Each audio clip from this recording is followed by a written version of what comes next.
This is Maple Blues.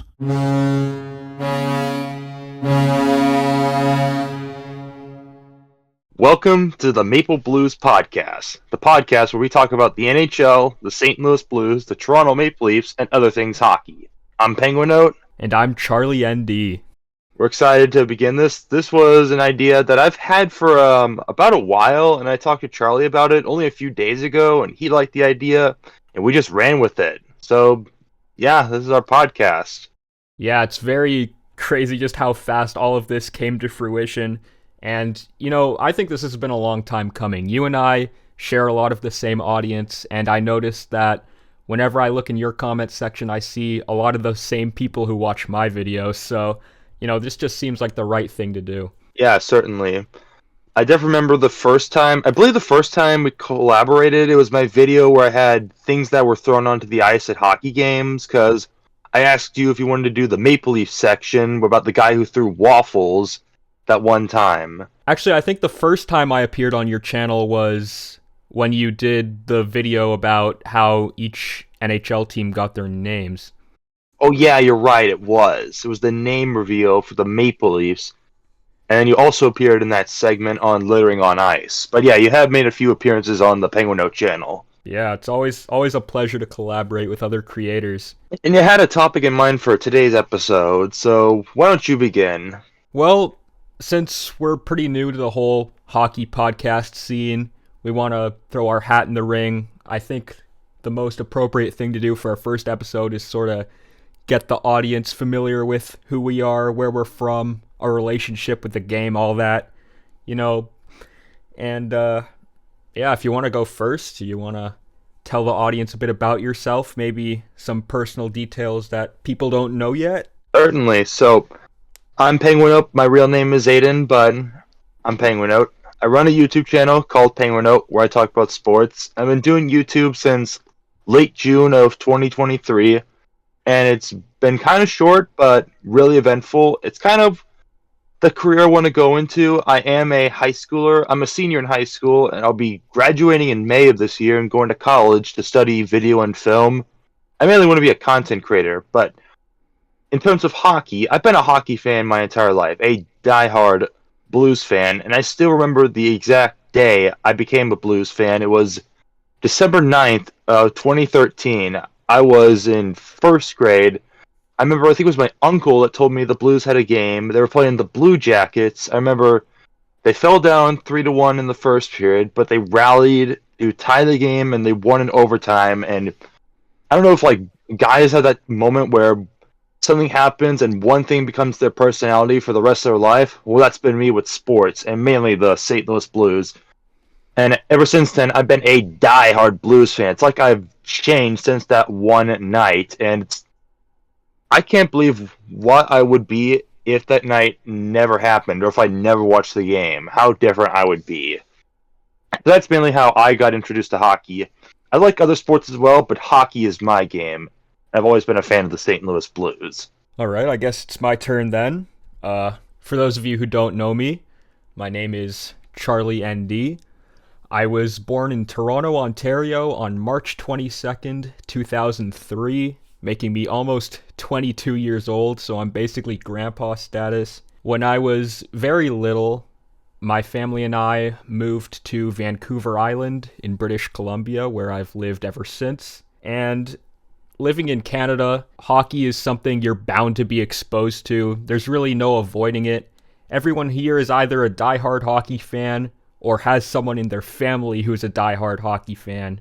And I got into the Toronto Maple Leafs when I was about 10 years old because I'm from the city and my dad cheers for the team, so he got me into it. My earliest memory as a hockey fan was that infamous series against the Boston Bruins in 2013. Now, to put things into perspective, the Leafs had not made the playoffs since 2004, so it had been 9 years. So this had been my first time watching the Leafs in the playoffs, and everyone thought they were going to lose, and they were down 3-1 in the series. Everyone thought, it was over, and next thing you know, they won Game 5 to force a Game 6 in Toronto. They won Game 6, and suddenly there was hope again. Maybe they could slay this beast. And then we all know what happened in Game 7. They went up 4-1. The Bruins scored with 10 minutes left. And with less than a minute and a half to go in the third period, the Bruins scored 2 goals to send it to overtime and win Game 7. So, yeah, people were right. The Leafs didn't win that series. And it was still painful, though, because they came so close. And for the next 3 years after that, it was a lot of mediocrity until they drafted Austin Matthews. And then they became a good regular season team, but they just seemed to always fold in the playoffs. And, yeah, that's basically all there is to know about me and my relationship with the sport.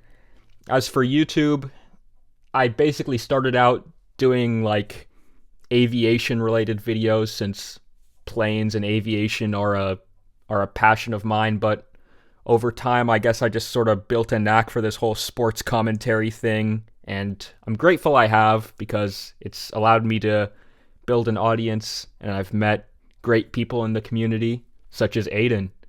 And that's pretty much all there is to know about me. I mean, at least good for Toronto and the rest of Canada that, well, Canada won last night in the Four Nations face-off.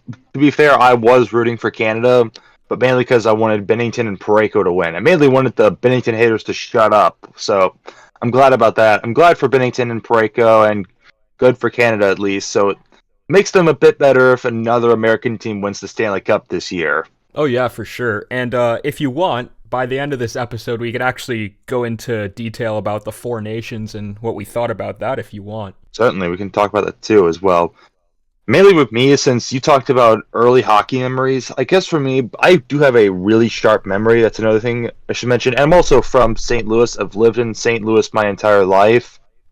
But yeah, I'm about as St. Louis as it gets. I was born in St. Louis. I went to currently go to high school in St. Louis. I go to college in St. Louis. I want to live in St. Louis, but I'm basically as St. Louis as it gets. But in terms of early hockey memories, the very first hockey memory I have is me going to a game one time. I think it was in March of 2013. I think the Blues were playing the Oilers. I want to say young me was in a party room or some very fancy seat. All I can remember, I don't remember much about the game, but my eyes, the only thing I remember was the scoreboard at the old Scott Trade Center. I remember the Oilers went up 2-0, but the Blues scored 4 straight and won the game. That's my very first hockey memory. But yeah, hockey has always been a popular game, and my favorite for me. And yeah, that's what makes hockey very special. Now, we've talked a bit about our favorite teams, which I guess is pretty obvious, but I wanna hear about who your least favorite team or teams are. Oh, certainly teams. Definitely the Blackhawks, because I'm a Blues fan. The Avalanche have been pissing me off ever since, I guess, 2020. The Golden Knights, I've hated them as well. The Bruins, because of course, basically any team in the Central Division except maybe Utah. Utah hasn't really done anything to make me mad yet. But yeah, I'd say Detroit. I mean, although I was really young and not as interested in hockey when the Blues were in a division with the Red Wings, so I was never really, I wouldn't say around, but I guess I never really noticed the Blues-Red Wings rivalry. I'd say, who else? Well, yeah, I guess I'd say in terms of most hated teams, basically everyone in the Central, the Golden Knights, the Bruins. Yeah, that's for me in terms of most hated teams. Alright, that's pretty understandable. Like, the Blackhawks, we all knew it was going to be the Blackhawks. I've never met a Blues fan who doesn't hate them. For me, some pretty obvious ones would be the Ottawa Senators and the Montreal Canadiens, because there is a huge, historic, century-long rivalry between those two teams. However, my absolute least favorite team in the entire NHL is the Vancouver Canucks. And that's for 2 reasons. One is because I've grown up around Canucks fans my entire life, so I've just grown to resent the team. And 2 is because they just hate us for like no reason. If it wasn't for the fact that they constantly bring us up and talk about us, even though there's no real reason those two teams should be rivals, I wouldn't mind them or I wouldn't hate them as much as I do, but they just, for some reason, really hate us, so I just decided to return the favor there. Some other teams I'm not too fond of. The Tampa Bay Lightning, I can't say I really am particularly fond of them. The Islanders I also hate. The Sabres and the Bruins. Although my hatred for the Bruins has sort of subsided over time. Like, it's not as huge as it was back in 2013, but I still dislike them to some degree. And I sort of dislike the Blackhawks a little bit. And apart from that, I wouldn't say there's too many teams I really hate. But actually, what am I saying? I already named a bunch of teams that I hate. So yeah, I'd say I have beef with a decent amount of the league, but that just comes with the territory. A lot of people hate us, so I hate them back. I'll be honest, I was completely shocked when you said the Canucks were your least favorite team. I was expecting it to be Boston, but I guess your story growing up on Vancouver Island, being around Canucks fans, I guess that makes some sense. And the Senators, though, I kind of don't get, but I guess it's Battle of Ontario, even though Leafs fans always take over the Senators arena when it's a home game for Senators fans, and same for the Sabres. But I guess since you're a Leafs fan, Leafs fans are different from Blues fans. I guess I can see why. Yeah, absolutely. And about me not hating Bruins, it's also because a lot of the people I've met who are Bruins fans are like actually very chill, and a lot of the times we end up bonding over our mutual dislike of the Canucks, because it's the same thing. Canucks fans, just ever since 2011, they've been salty towards Bruins fans, and Bruins fans, at least the ones that live in this part of the country, have began to resent them back, so we sort of bond in terms of that. And in terms of why I hate the Senators, it's because, like, their fans constantly talk about us, like, more than I would like them to. Like, I would like to just ignore them, but they constantly, like, on social media and in real life, are constantly bringing us up.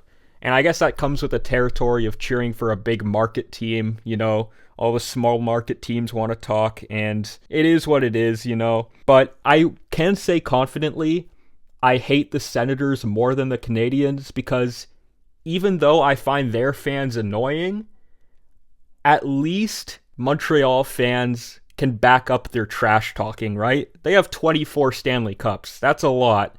Senators fans, on the other hand, they're just like the little sibling that just wants to talk for the sake of talking. So that's all the Senators. I was gonna say all the Senators Cups are basically rusted. They're that old that because the original Senators, they won a bunch of cups, but those cups are so old they basically apply for Social Security. Oh yeah, absolutely. And don't get me wrong, I know my team's pathetic. We haven't won a cup in over 50 years. It's coming up on 60 years at this point, and that is pathetic. But I would still much rather cheer for this team than Ottawa. I mean, because with Ottawa also, they did have a Eugene Melnyk, which I guess is Ottawa's answer to Harold Ballard. So if Senators fans were to try to make the excuse to say, "Oh, but Melnyk and this that," but I guess that makes some sense. I mean, Ottawa also has only been to the Stanley Cup final once in their existence, and they got curb stomped by the Ducks of all teams. So yeah, Ottawa's been kind of forgettable since they came back to existence. Yeah, absolutely. But you did mention Eugene Melnyk. One thing I will never hold against any fan base is like a bad owner. Like, I will not trash talk. Like, if I'm trash talking another fan's team, I will not bring up their owner, because like I get how that feels, so I can sympathize with them. I don't think anyone deserves to cheer for a team with a terrible owner, because terrible owners just lead to stuff like broadcasting restrictions, and in extreme cases, relocations. And I don't wish that on any fan, At the end of the day, we're all just trying to enjoy the same sport, so I will never hold a bad owner against a fan base. Certainly as well, because I did publish a video about terrible owners in the league, and I'm jumping a bit to baseball because I'm also a St. Louis Cardinals fan.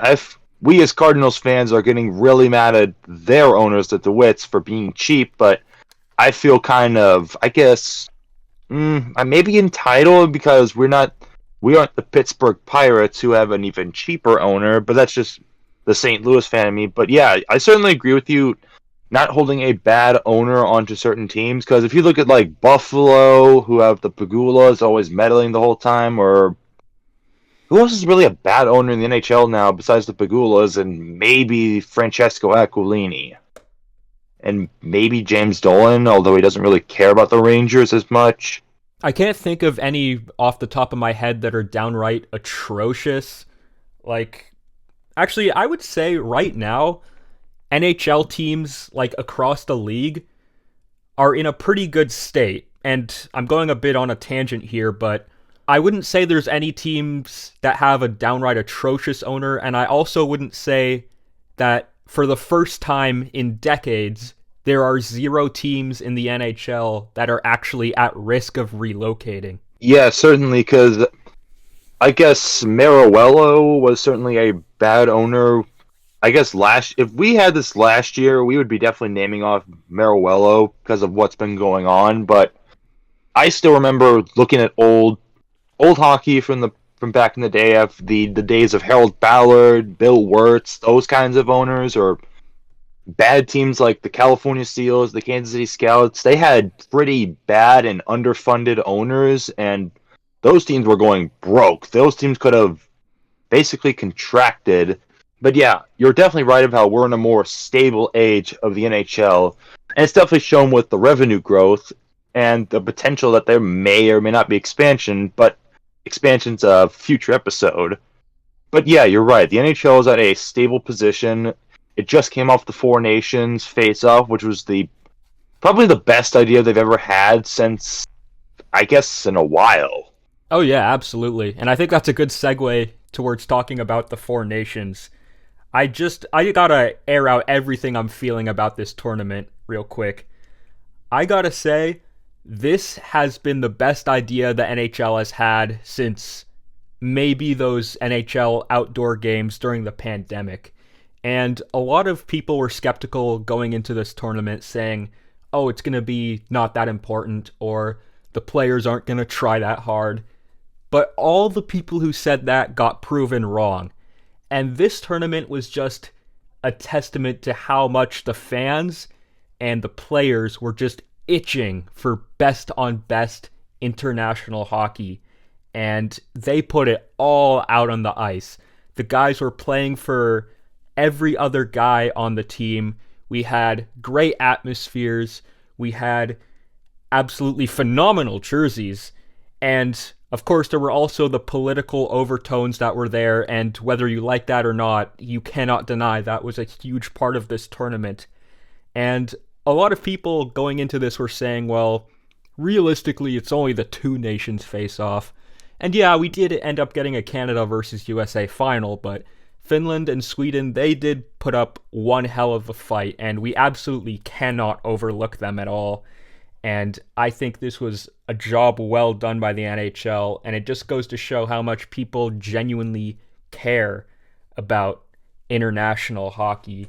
And even people I know who aren't really that big of hockey fans were following this tournament, which is crazy. So it's great that we saw this, and it's even better that we're seeing NHL players returning to the Olympics in 2026. I certainly agree, because speaking of the Olympics, it's been, I want to say 2014 was the last time NHL players were in the Olympics, because that was the 13-14 season. That same year, I really got into hockey. I still remember the 2014 Olympics in Sochi. That was the TJ Oshie shootout goal. I remember being in school one time, we got to see the end of the U.S. versus Canada, and I think Canada shut out the U.S. 1-0 that game. But yeah, certainly I'd say the lack, or maybe not lack, but the long amount of time between best on best international hockey, that hunger and that desire was finally fulfilled with the Four Nations face-off. I definitely, because the last real time we had best on best international hockey was the World Cup of Hockey in 2016, which feels like a while ago, yet it wasn't. But yeah, I am excited for the Olympics as well, and it definitely the Four Nations face-off definitely lit a fuse, and yeah, I'm excited for it. I'm also curious what the impact of the Four Nations face-off is going to have with the rest of the season. With you saw Binnington had that amazing save. Could that potentially, and this is just me being the optimistic Blues fan, but could that momentum carry on to the Blues this season? I'm hoping. But yeah, the Four Nations face-off was really successful. The fans were involved. It was a complete success. And of course, the World Cup of Hockey is returning in, I believe, 2028. So I guess that is a good mix around. I guess rotate between the All-Star game and the Four Nations face-off. So yeah, the NHL did something great with the Four Nations face-off. Absolutely. And I just have to say, I owe Jordan Binnington a huge apology because going into the final, I was not confident. I was seeing that Binnington was rocking a sub 900 save percentage, and I was like, oh great, we're screwed. But Binnington, oh my, he had a phenomenal game. He stood on his head. He kept Canada in that game. And even though the US was outplaying Canada for large chunks of that game, Binnington kept us in it. He helped get us to win that game. And that is a memory I'm going to remember, and many other Canadians are going to remember for a very long time. And, 9 years without international hockey, we needed that. Yeah, certainly, because funny you mentioned Canada. I remember at school today, one of my friends, who was probably watching this, he's our quarterback, he was getting mad at me because I was rooting for Canada, and he called me a traitor, and it was treason and all that. He was saying, but Canada went 1-1 against the U.S. They're not so tough after all, which, whatever. But, yeah, it was good for Canada that they did win, and, forgot what I was going to say, but, yeah, great for Canada that they won. I mean, it does suck that the U.S. lost, even though I am a bloody American and a Yankee and all that, but was good for Canada, good for Binnington, and them to win. But yeah. One last thing I want to add about this. I don't want to get too much into the whole politics surrounding this tournament, but I will say the majority of us Canadians do not wish any ill will towards you or like the average American, because at the end of the day, we're all just people trying to live our lives day to day, right?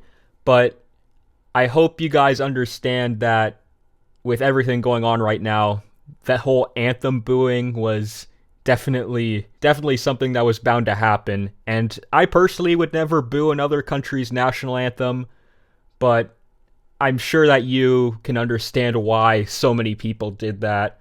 And at the end of the day, this hasn't changed my opinion on the United States one bit. I still have a lot of respect for you guys. I still consider you guys to be my friends. So I just need you to know there's no ill will from me towards you or any of my American viewers. Yeah, I certainly feel the same way. I wouldn't boo other national anthems, and I do not want to take over Canada. The only real benefit of the U.S. absorbing Canada is it would be an easier way to bring back the Quebec Nordiques, but that's a whole nother story and might not even be true, but it's just the only thing I keep thinking. But yeah, I would rather not have the U.S. take over Canada because it's kind of dumb. Or unless they're getting the free healthcare out of it and the Tim Hortons. But yeah, I feel the same way you said about Americans. I feel the same way about Canadians. I respect you guys as well. You're our northern neighbors. I do want to visit Canada someday. I want to go to Toronto and Vancouver and Montreal and visit all kinds of places. Because I heard they're all great places. Oh yeah, I definitely hope you get to do that one day. I'm definitely trying to visit more places in the U.S. myself. And if you do ever get up here, you gotta experience our food, our cities, our museums, and of course, I'm gonna say this, you gotta attend an NHL game. Doesn't matter which city. Yeah, certainly. Does Vancouver Island have good fish and chips? Because I'm a big fish person. Oh, dude, are you kidding? We have the best fish and chips. Okay, good. Whenever my future trip to Vancouver happens, I gotta eat my way through Vancouver, because, now we're talking about travel, but yeah. I definitely want to go to Canada one of these days in the future. Probably when I'm older and I got more money. But yeah, I do want to go to Canada one of these days. That's good to hear. And, we'd always be willing to welcome you with open arms despite everything that's happened. Yeah, same way with you. If you ever decide to come to St. Louis or anywhere in the United States, I would definitely be one to welcome you with open arms. I feel like there are other people here as well. The negative energy with politics, and I too try to avoid politics as much as I can, but I feel like it's a bunch of nonsense. I don't think people should take over. I don't think the U.S. should take over Canada. They should just be two different nations, and yeah, I feel like that also kind of mess up the NHL in some way, since they're the like between the five major sports, the NHL has the most amount of Canadian teams, and that would just make everything seem kind of messy. Yeah, for sure. We have a lot of pride, even though we are the little brother country, I guess, and we have a proud history, and to be honest, I'm not too worried about a takeover actually happening. I am not losing any sleep over that. But yeah, all that discussion aside, I am very happy with how the Four Nations went, just to like put a nice little bow on that. And, I'm looking forward to hopefully seeing a rematch next February. Or, yeah, February is usually when the Winter Olympics happen. I believe it's going to be in Italy, isn't it? Yeah, it is in Italy. It's one or two towns in Italy. I think one of them started with a C. I would rather not butcher it on the air, but yeah, it's in Italy. All right, I can just do a quick Google search here. 2026 Winter Olympics. Oh yeah, I see what you mean. I'm not even gonna try to pronounce that. One of them's Milan. I knew that for sure. And yeah, that will be an exciting thing to see. And yeah, okay, so we've talked about that. I guess we can also talk about tomorrow and about the Blues and the Leafs. I mean, the Blues are back tomorrow. They are playing the Winnipeg Jets, and of course the Jets have been so good this year, and the Blues are still technically in the hunt, but they're kind of hanging by a thread. And there are more rumors that Shen's getting traded and Parayko's getting traded, and they're getting traded for that and that. Oh, but think about the trades. I mean, I'm trying to be optimistic. I'm not giving up on the season. I want them to try to do the absolute best they can until the curtains fall. I'm laying out hope. I'm still optimistic. I'm still believing, at least hoping for a playoff berth. That's the most I want. Results in the playoffs doesn't matter as much. I would just rather like to see playoff hockey for the first time in what feels like a while. But yeah, that's what the Blues are up to. All right. I'm looking at the NHL standings right now. I got the standings up on another tab. So, the Toronto Maple Leafs are sitting at 33, 20, and 2, good for 68 points. They are in competition with the Florida Panthers for first in their division. And tomorrow, or I guess today, if you're watching this on Saturday, they play the Carolina Hurricanes, who are sitting at second in the Metro. I think that game could go either way. I think the story with the Leafs this season has been their defense has not been the best, and offensively they are producing the worst points per game average at 5-on-5 in the last 5 years, I think. The only reason the Leafs are as far up in the standings as they are is because of their goalies, Stolars and Woll, the latter of which I believe is from Missouri. Is that correct? Joseph Woll, yeah, I believe he is. I want to say if he's from... He's from Dardine Prairie, Missouri, it's in St. Charles County, which is about a 30-ish, 40 minutes, it's about like 30 minutes to an hour away from St. Louis. It's a way out there. It's kind of like, I might be wrong with this, but it's kind of like Mississauga to Toronto, kinda. All right. I can understand that. And also, a little bit of a side tangent here. Stolars and Woll, I've been so happy with them this season. And I genuinely think that the US might have had a better chance of beating us if they had one of those two goaltenders in net. Yeah, I would certainly say goalie also, because if we're going to mention goalie, you could also bring up the.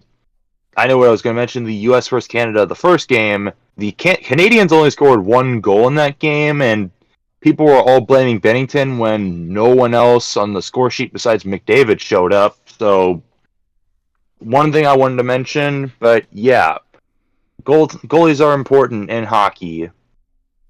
Now, in terms of the Blues this year, they are inconsistent. That's one way to put it. One game they'll look good, the next they're giving up a goalie goal in their home opener.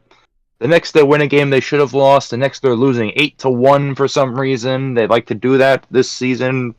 I don't know why. The Blues are inconsistent. They're still in the hunt, but they kind of need a lot to happen in their favor. They need to win consistent. They need to win 3 games, which is somehow hard for them to do this year. They need to win 3 games in a row and win more than that. And they need basically the Canucks, the Flames, Utah, and maybe even Colorado to basically implode and open up a wild card spot. So kind of impossible. Well, maybe not entirely impossible, but not the safest bet. Yeah, I'm looking at the standings right now. Blues are sitting at 25, 26, and 5. The Anaheim Ducks are breathing down their neck, and they definitely have a mountain to climb to get back into the playoffs race.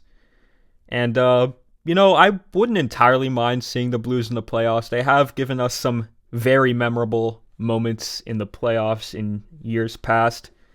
And they've even had some clashes with my team, although that's way before either of us were born. But yeah, they definitely have a ways to go here. And you're right, I've watched a few of their games, and it has definitely been the story of inconsistency. And if I'm being honest, I don't really think they should have been picked.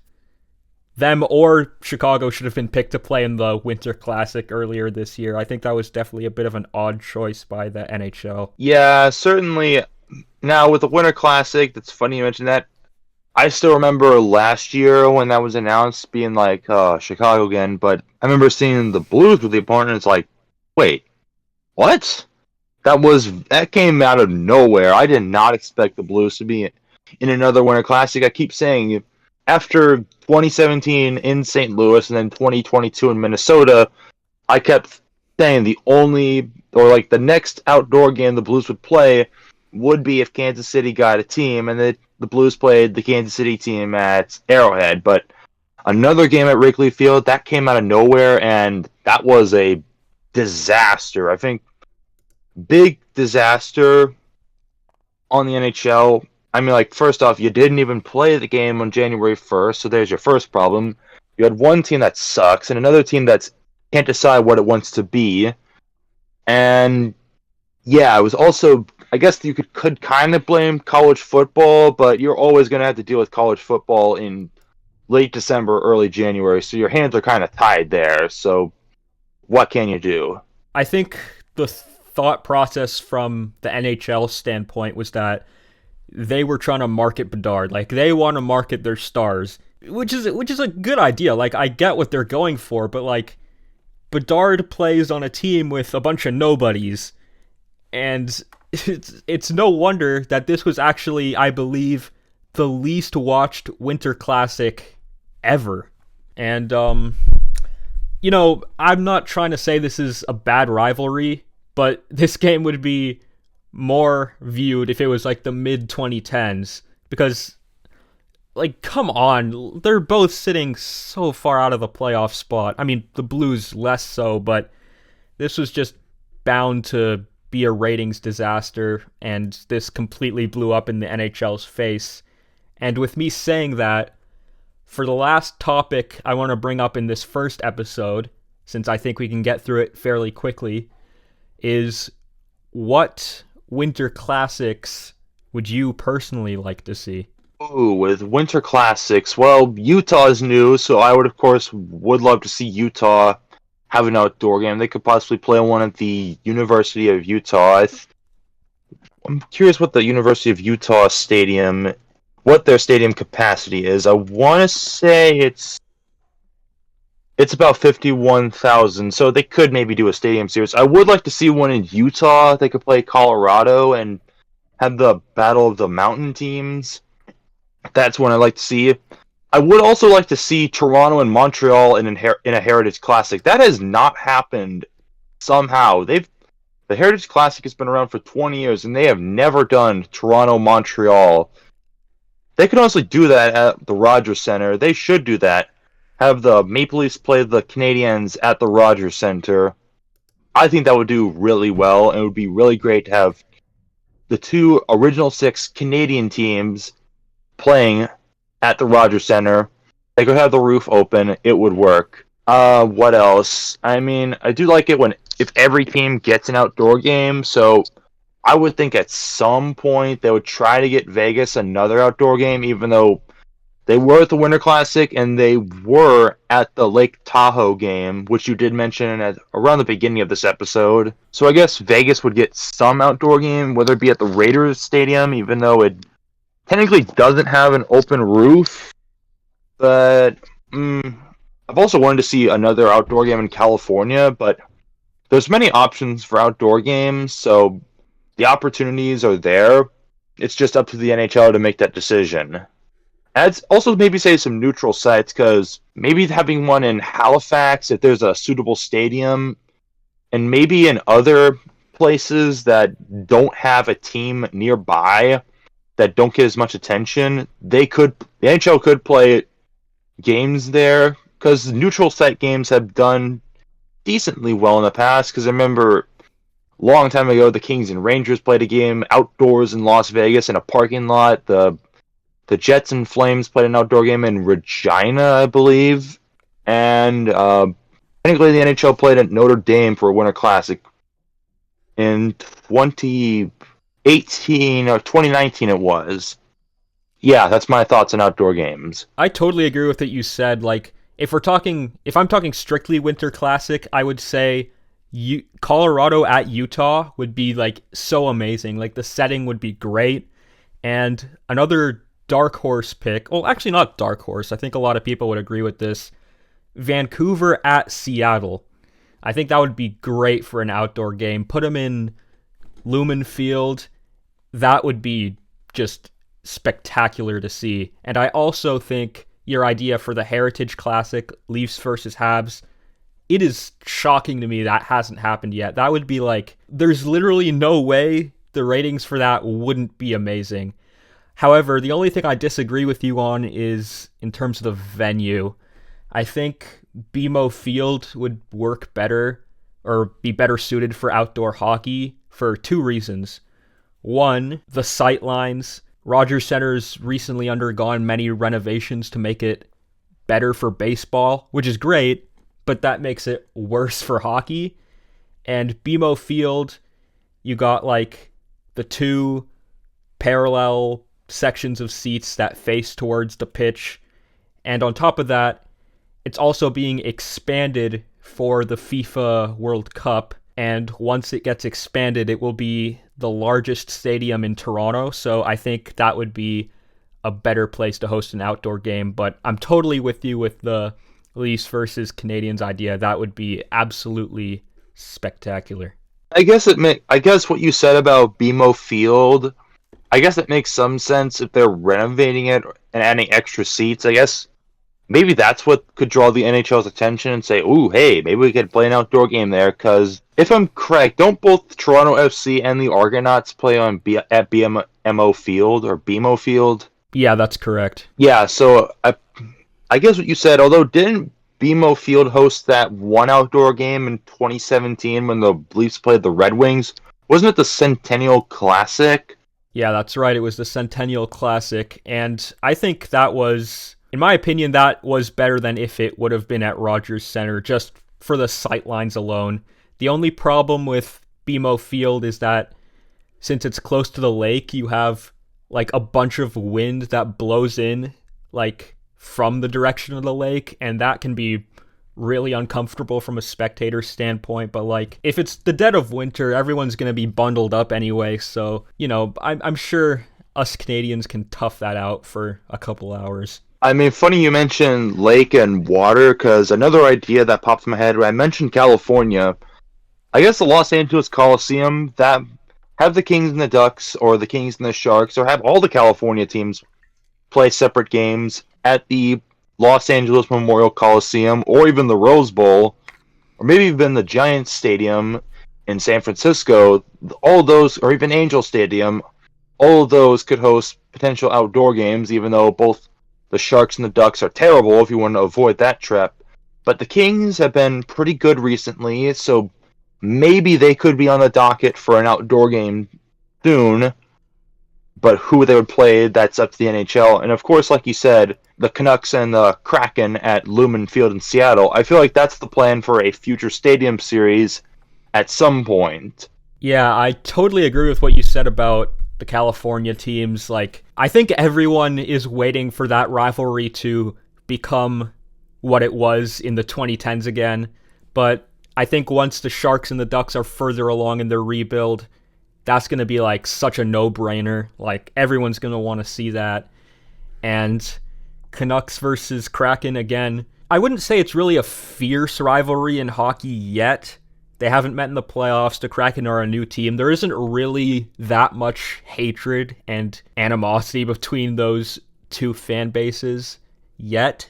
But once that, in the future years, once that really gets going, that is going to be so great to see. And again, the backdrop with like such a gorgeous city that Seattle is, with Mount Rainier in the background, that's just going to be like peak hockey right there. And I guess also, if we want to talk about, I guess was also with Seattle and Vancouver, I guess Seattle is technically still kind of new-ish, even though if you count Utah as a new team this year with completely new history, Seattle is the second newest team, but Seattle is still technically relatively young, and I guess, yeah, you're right, the Canucks-Kraken rivalry hasn't had that big of moments, and they haven't met in the playoffs.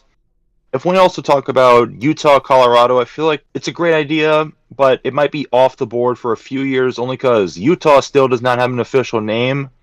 I feel like they want to get a real name first and have that brand kind of settle and then give them an outdoor game. Maybe year 4 or 5, maybe 3 at the earliest. But yeah. Yeah, absolutely. So with all that being said, we are nearing about an hour here. I do have to say we gotta wrap it up. I gotta eat. I haven't eaten yet. So I think for those of you who are watching at home, thank you very much for tuning in. Aidan, if there's anything you want to say before I end the recording here. I'd like to thank everyone who has tuned in, and I'm excited to do this with Charlie. I don't know if we have a real schedule in line because, once again, I am a high schooler, and in my senior year, it's getting even more crazier. I've got scholarships. I've got all kinds of other senior stuff. I'll be in college next year, so yeah, I'll be pretty busy, but I'm going to try to find time to do this and also do the channel and still balance a school life and also a job, but I'm excited to start this. I'm excited for what the podcast has, and to everyone watching this, thank you. We will see you in the next episode. Thank you all very much for watching. Link to my Discord server will be in the description. Link to our Instagram accounts will be in the description. Thank you all very much for being part of this new chapter of hockey commentary. Thank you for listening to our ramblings. We will see you later.